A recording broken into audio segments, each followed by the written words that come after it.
life jacket. Yes, life jacket. Da vie adwuma de life jacket de hu nya. Hu nya se mo na mu so no. Da be hu nya se be she life jacket. Enye se ye nyina ye ko ase boat nam speed sa da bi no.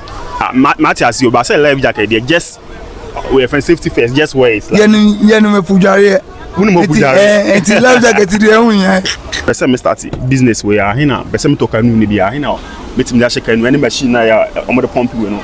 Roughly estimate mbesa hina betim ne atoka nu. Nyina se uta ndi buati be yan o se ska dey ska ndi buati ukita ska be se 2 billion na 3 billion 2 billion na 3 billion na robeto kan nu ene hu ni ma eni abomboto ni nyina net ni sum bibia nwade bibia almost 3 billion eko fun ya manu si ya na otonsi onu na no wuye muko deep sea ya na sa no anu ya nko deep ya no otonsi onu mu na wuye otonsi onu odo ni tieti bo onsi onu mu na wuye onu mu na mi ka o ma ju mi se pudi de nko bi mi konti mi transfer sa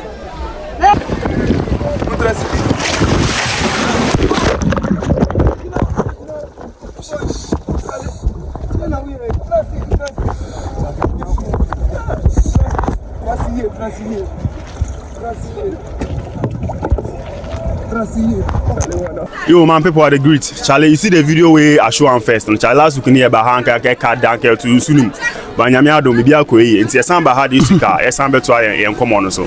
Nti your penny one ma or the like ye be fa we have kwan omo fa so call obstacles amushia okwan so ne sa ne mane mana. Yeso ye hu bi. Tiaja mchiao. Mi jusu. Ba cho di ne den. Midini Daniel ni amudodu. Asha kasa de kakra me. Midini Daniel ni amudodu. Oh, okay. Nti we are fishing for how many years ni? Me fishing since I 32 years now ni. Who age 32 and as a fishing now 32? Fishing na my 32 years. And what year? Okay. Nti ba age of 11 years. Age of 11 years now ba ponano wa. Okay. Nti 11 years na start different. One go school and as baby science na ma ba fishing and as visa. Oh, me go school Medina Estate Primary School. Okay. But minana be obana ehwe minana no wuye no nti manye obi abe no be so mi mubiem. Okay. Na me angasa me di me hu be fishing. Nti me ase ya want me when your boy fan to school so na be fishing. Yes. Oh, okay. Nti 11 years no buy no boy like oba has uko see obi so person osunya anase oba ha be fa obi na ansika. Da me buy no man be see obi aso but nyina boys am ko share mu no mu kobi enze mi so no we mu kodia mi so metimi ade akobi and I'm so start to say me could be. Okay, now once me and go school before be and when say dem ko sua adwuma bi say o say dem mission I didn't na fish pen be on so no na go. Dem na fish ba mi ni so no. On say omo amedi mi hu ko tali omo. Okay. Say adwuma no mo ye. Enti omo nya hwe adwuma na fish ya no mo ko. Omo ko no mo banzo a. Omo giteska, omo ba nuanam na mi so say we amusumeni ye din chongu so omo ko bi na mi so meko. Okay. And I'm so start to say me ko bi. Okay, Matthias. So fast forward say mo be ko fishing anopana na say den tan ya mo ko fishing. Ye de ne ko amachi. Amachi. Amachi ye ko amachi around 11. Na ba anopa 10 o'clock. Anopa 10 o'clock. Nti Matthias ya moda insunu so. Mo ye adwuma up to time ade be chi won sunu. Ye adwuma sa ko pim time ade be chi. Okay.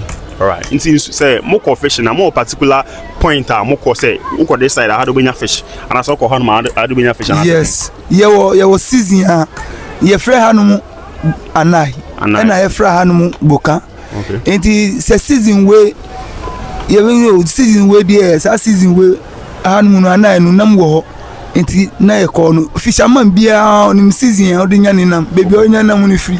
Okay. Nti obi a nim season say hanu no ye ko no ti say em fan say counter e be oton ade o counter onum say edu blow nya time ye tu niama o katamanto eto ye nyina ye ko no akwa ye agotu niama sa na pum so tie. Okay. Enti no mo kwa mo ya hin in sad way na modoko na modoko it ya hin one way bi wo a omu ye 20 yes 20 people bi so wo a omo ye 10 bisu omo ye 8 bisu omo ye 7 bisu kura bo omo ye 4 and 6 adentina ebi dose na ebi ndose yes omo dose no omo chase kapa omo sisi obi omo dose no yes omo sisi obi onim say 1000 no benya e say on fa 1000 ni mo okay onim say 20 pesos no benya so fa 20 pesos mo omo scan swanu ade say omo ebia 2000 no ebia na come 500 no be ofu nti sisi wom na sisi omo sisi enti no mo nya do mo fa nkopo no okay enti obia any random person ebia me ko bi dai ebia mo tro na me person ko bi o china mo kwa motimi de akwana motimi de ma akwana saje manya experience kakran sana obenya experience o mo ansa ye be cheche oniem so many challenges o enti e say yen chire o ansa na ubetimi akọ okay yentimi usi ubekọ ana edo ko okay musu me face ye chire mi ena mi si metimi akọ metimi aya akọ sisi nti omo church on yema ewo mu ansa na akọ church em yema ewo mu so many challenges wo mu challenges na mo ko nsu so munya na ebi ni den like bi wo from metimi abokesi abia hu ni mepudware ebia na yema na ebutu obi a defending no one na be you ni mo share life jacket yeah share life jacket aden da bi eduma ndi life jacket de hu nya hu nya se mo na mo so da bi hu nya se be share life jacket enye se ye nyina ye ko ase boat nam speed sa da bi no Matthias you ba say life jacket dey just we for safety first just wear it like ye no me pujare unu mo pujare enti life jacket de hu nya namu wa share life jacket da enti ye hu nam enti ye to so ye hu nam me ka che obibi ade osua na de wo mu a unsuro fi bi yamba enti ehun nya so we share life jacket unu se obi ko a ebia woni be boni pa ni so an betimi akwa ko yini pa no na woni am boni so dia woni na am boni so what you say but dana last week na ba ye no yes o ka che mi bi say we kanu no mo do so ma etimto obi se bra be kan ye de no who say na yes ampa ono be cheche ma jama dia metia me cheche o mu say ye o say obi wo ho a on tuaska yi on maska yi on pay nye enti so ohwena unyama we obi bomu na nani ase ye den obetima ye nipa mienu adwuma na wakoto no unim bibi memo 1000 di 1000 no be kan ye na ye adwuma na wa man 1000 but okoba ni sika be beba ni sim but onim say 1000 no dey amanu say family adwuma ti o tono 1000 cedis na tono yes obi so na say o we obo adwuma obi tin dey 2000 3000 asa be tono ko yes weni asi a edin na mo unya ska eti say Cristiano Ronaldo ni Messi di oni bo no ona tono abodin it's also fashion so etimi to be called different canon yes okay nti me flags ni this flags is we so no what was the use of the flags na is we flags in there they only say uwe tire your dua tintin bi po tintin bi pamplo and any flag na chichi na bia nipa no wo etire to obo ugina na wo yesi obo hu se obi na ewo na wetimi anya kwan but enye flag na bia obi free crow we so obi yesi obi si wo a owo Real Madrid obi so Barcelona enti team o don no ana say bibi o bia okay na odi ahye na nya bibi boni okay enti say bia the person me start business we are hina person to kanu ni bia hina betim da sheka nu any machine na ya omo the pump we no roughly estimate best hina betim ni atoka nu nyina say uta ndi buati be yan o say ska dey ska ndi buati ukita ska be say 2 billion na 3 billion 2 billion na 3 billion na ro beto kanu ne hu ni man eni abomboto ni nyina net ni sum bibia nwade bibia almost 3 billion all right and see say what's the name how many way now what the better oka that me ngala how many enra mo amba mo ba no manka se na ejuma ko no mo hu ejuma ni so fine ubetimi within 6 months no what you okay we and this guy ya wonamo a omubuo wosuru ombo suru ena e wona mu ombo wolo ombo wolo no grampo obabuabu scan within a week mpo score benya no nya agro when the year the cheska every week every week ube ye dum every week na abuabu sika ni nyina no na ya che send the scan a woman na me te say nkwala mo po ano mo mpe school no. Yes, Oscar wo Sina mo mpe school sa. Oscar wo bebre wo so mo dware bu u ka ten so go school bo. School ni me say onya hwe onya benefit bi an free. But sana na adwin kan. On investment for future. Yes. When say school dey about that. But onu dey na adwin won say akwala adwin dey. Na adwin tisa. Ti wa your parents wa ma oni anya dey akwala dey go school. Onko school. We say me wo batu. Me fa me mba dey agro. Me say my face challenges bebre wo hanom. Enti me mas me bambe shesa ha wo mu. Enti me seniska dey say obi a wa bodam. Me tisia ese me say omugina baby.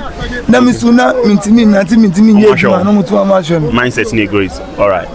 Enti then obstacles and a challenge a wanya wo nsuno so a na wanya wo po ano ha yi na ebu hu kire say like e ka ho kan ko bi ma na say bi sa. Welcome. Certain way ubisa mi. But na mi pese me kan. But manya kan dey say mi kan. Mi nyonku bi e frɛ no oloku. Machi mini nyina ya da na ebe frɛ say we eduma time aso nti embassy nko eduma. Eko fun ya manu si ya na otonsi onu na no wuye muko deep sea na sa no ya anu ya nko deep ya nu otonsi onu mu na wuye otonsi onu odo ni tieti bo onsi onu mu na wuye onu mu na mi ka o maju ni se pudi de nko bi mi konti mi transfer sa ena mi anga sa mi start say adene manya to mo ebi uko tina fie sa no ye don survive na o savings kakra o say mo savings kakra ho okay ena ye niam 1 so we chire man okay moto na abubu ya na nti omuso omu di bi kakra nti wo hozo wa no say wo san invest o bi fufro okay that's good de omu say omuso omba no ma meti omma meni anda kuna adwuma no so nti mi transfer almost 3 years mi nye adwuma nko bebia na mi nye hwi na mi ofie o sad na hu ye ni se bon kakra ete free meni so na mi se o ade na manya akwakoto mu ewi o so come back ete say mi come back. All right enti no fishing no me say like omuye illegal fishing be like just say like put me here the from kakra say oh me cheche mu pa na unti ase on e dey illegal fishing illegal fishing no this is say light dynamite yes dynamite no obi so wo omudi cupboard obudi su di didit de omuni say so omu na didit na omu na omu chichiri wo net na ase net na abutu su yeah net tunu round omu chichiri go robe mu no more tu kakra kitin no more to omu na no more ko tu na mu round say etina mu go tu na mu na dana mu wo net no ma na mu ontimi fa net na ase enko DDT cent no enti sa chemicals ni na be koni na wewu na ya fa no na edina sanipa no sa wo ahuni mu wo kwakoto sa no na ma wo infect light na mu nso eno so ice bulb 1000 watts kesiye eno mu di dade ayehu eno mu di wire na fa hu eno man work tin ento omu jam kakra konso na ase enti ko so no mo so generator amanu na generator no light na mbo na ehun nti na mo ehun nti no mo ben so mo bi da no mo ben ento o ben light no wi a na afi o mo twini kakra o mo twina o mo limiter edua o mo twinbio no mo to net no match o mo nyina sa light ni nso no enu so enye ma nipa de sini se odi de ya namu no dia namu na ye shi eat wo namu ni ehun yan se sa nipa de ni bibia idea difference no nipa de sini obedi sa namu no kabadu nso se na me chere se DDT no sa na kabadu nso omo ye dynamite nso namu nso pie bebrea no mo to dynamite na to namu ni mu na ablasi onu na omu di net no afa no nyina so no mu ye bi wo hanu mana na mo de mu ye bi ade o yes ade yankasa na ehihye mra no se obi a hunnim na ubekọ sa fishing ni de mra de ubedi enti sa de ade amu sa fa na mu ba okay ma me te say mutimi mukọ epona e bitimi di be a week e bi so timi di be a month mo de na e dey pa na say if for na e dey week na say bi say mbimo from Lagos okay omo di ice ene ko ice block eni eduani onto omo kita hook ena ombeko into omo ko 1 week ansa no mbaba obi wo ho a omo 3 months and the omo fishing trawlers okay omo di China for ena omo di sa niama na ba no all right into omo di omo won ni so omo timi shen so ni so 3 months ni ndu omo mbai okay the 3 months ni du ansa na omo aba okay nti sebi o dem sire bisa se mo konsu no so na bia we maka wana bibia mo ade we bibia no bibia mo ye dem mo ye mo hiye wo infansu ni ma de na o ye be ye wo be ye o mo ye ho su ye be ye on se bi kafra ye wo hu ye we no enkonsuo na ase enamnsuo de ni no no ngasa pro na ebe pro ebe spread na ebe dey pro that on say ebe spread okay ebe spread no ngasa ebe spread okay all right nti no wa konsu no bi ehun spirit bi wonsu no so na say bi sada o da bi ye ehun bi da spirit e bi ma mo ta bi na say bi sa wonsu no so mami wota no ebe dan sana ubehun yeah ko ye juma nti won fa waju nko say o kwa ko hwe mami wota chire kwan na ko hwe say bi an say nsu no de honhom wom na say na yes Tuesday mun konsu no say Tuesday mun kopo yes nti wo ko ade na besi Tuesday no say on say mpenifo na shisha to da from ye nananum you onum say Tuesday de mo bia enu na eda fishermen na ombeji omo ahumi okay but enye bibi bonisa okay say na mo beji ma ahumi yes okay ti mo humi da na Tuesday yes okay in Sunday nyina mo kopo any Sunday say mo kopo any Sunday say mo kopo Sundays mbi ko but mbi so sorry nti omo nko okay all right nti no the way I fishing for 32 years now then time I go school no I 11 years now dream for fro and I say we friends vision for fro when say uni aba be ya na say na mi see mi nia me bobo na be say footballer mi wo school nyina mi bobo la ngasa okay mi bobo e be family na mako bobo okay nti e wo menisu ma disu say me bobo nanga be say we aka like be say anga we footballer okay bamba ni sa na ya be fisherman okay say oto we na e friend saying oto kanu na e di be how many years answer na kenu obetime di more almost 100 and something years yes ba say e duaduan so dem say e won susu a nsu bi shim na yes on say yetwi yetwi entin so ntimi nkom okay mu kwa pape yetwi entin so ntimi enye de bia nso na yetimi nya hondin twi okay on na ade a ye ni say ye di kotali ade black no kota e di ayemu nyina entin nso ntimi nta nkom obi so o the paint ayem nti nso be komu a na e din kakra mati nti e di na wo church ogu we no ho no ono e den ana se ne e ni de no opeso cho bibia e ni de no e no beso cho ise yama no an wa cho last hour no okay e no bia wa cho 290 blessing din a ni de no nti eyes obi atoka opeso brand no yes okay that's it and I say no church kakra o de ma nti bi chire adwen so ana say comment section obi ehia bibia no bi sai be sam be ba no se na be bi sai mu ye wo be ba na wo be sam yeah that's it